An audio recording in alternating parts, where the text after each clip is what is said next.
Oublier une note de frais dans une poche ou un tiroir, ça peut arriver. Perdre ses factures de taxi, de restaurant ou des tickets de bus aussi. Et à l'arrivée, ce sont 14 milliards d'euros qui s'évanouissent dans la nature. Philippe Duport, bonjour. Bonjour Lucie. C'est un chiffre assez impressionnant. C'est le résultat en fait d'une étude réalisée dans 9 pays.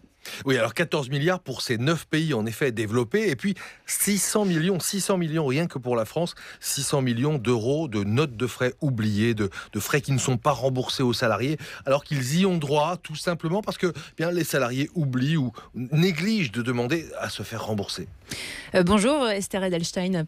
Bonjour. Vous êtes directrice marketing chez Unit4, une société de services éditeur de logiciels, oui, tout à fait. Qui a justement publié cette étude. Qu'est-ce que les salariés oublient le plus en général de se faire rembourser ? J'imagine en fait que ça dépend, il y a différentes façons de voir les choses. Ils oublient toutes sortes de factures. Déjà, il y a les petites factures. Quand elles ne sont pas très élevées, en général, ils les abandonnent.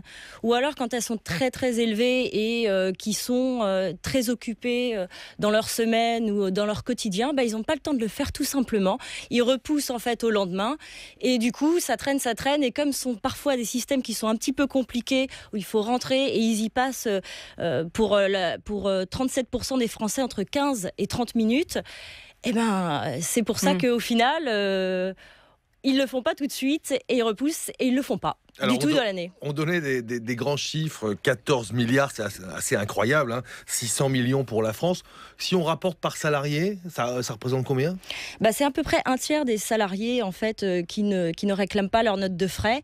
Alors, pour la France, c'est 11% en fait, des employés qui ne réclament pas leur note de frais, ce qui représente à peu près 212 € par an et par salarié. Alors c'est quand même pas mal. On n'est pas les plus mauvais élèves parce que si vous partez aux États-Unis, vous êtes à 17% et là vous êtes à un montant de 347 € par personne et par an. C'est les entreprises qui doivent se frotter les mains, dites-moi.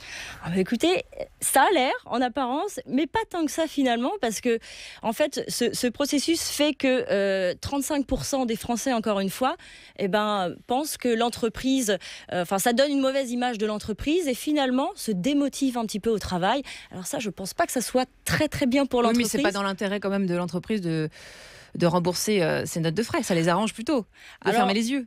Non, je crois pas, parce que d'un autre côté, ils vont avoir des personnes qui vont être démotivées, et des personnes qui sont démotivées à hauteur de 35%, c'est pas très bon parce qu'ils travaillent moins bien, donc moins de productivité. Et d'autre part, ils vont peut-être, quelque part, ça va peut-être favoriser le fait que certaines personnes démissionnent et finissent par partir. Et là, pour l'entreprise, ça vous coûte beaucoup plus cher. Alors, vous dites que c'est long et compliqué. Les entreprises le font exprès ? Pour rembourser moins facilement ? Ça, c'est une bonne question. Non, je ne pense pas que les entreprises le fassent exprès. Je pense qu'on est juste à l'aube de la révolution digitale et qu'il y a certaines entreprises qui ne sont pas encore équipées en fait, d'outils qui leur permettent de faire des notes de frais rapidement. Donc, il faut simplifier les outils alors. Exactement. Ça ressemble à quoi un outil moderne et simple ? Je vais vous donner un exemple. Je vous donne l'exemple de Cécile. Alors Cécile, aujourd'hui, elle a beaucoup voyagé. Elle a été en rendez-vous client et elle a fait plein de notes de frais et en fait elle voudrait être remboursée assez vite parce que c'était assez élevé. Le problème c'est que Cécile, il y a son manager demain qui n'est pas là et que si elle fait pas ses notes de frais aujourd'hui, il va pas pouvoir le valider, du coup elle pourra pas être remboursée. Donc ce qu'elle va faire avec des outils qui sont un petit peu plus modernes, elle va prendre son téléphone, elle va scanner ses factures qui vont rentrer directement dans le système et qui vont lui faire des propositions en fait, soit de modification ou de validation des notes de frais préenregistrées parce qu'ils seront liée à son agenda. Du coup, Cécile, elle regarde, elle modifie, elle valide, elle envoie à son manager. Elle peut même lui envoyer une petite note en disant « S'il te plaît, valide mes notes de frais. La semaine prochaine, tu es en vacances et moi, j'ai besoin d'être remboursée. » Et voilà. Eh bien, merci beaucoup. Il y a des progrès à faire. Alors, c'est la conclusion de... Mais chez Unit4, justement, on est là pour montrer les progrès. Oui. Et c'est comme ça qu'on l'entend. Merci beaucoup d'être venu dans le studio de France Info, Esther Edelstein, directrice marketing chez Unit4. Et merci Philippe Duport. À demain.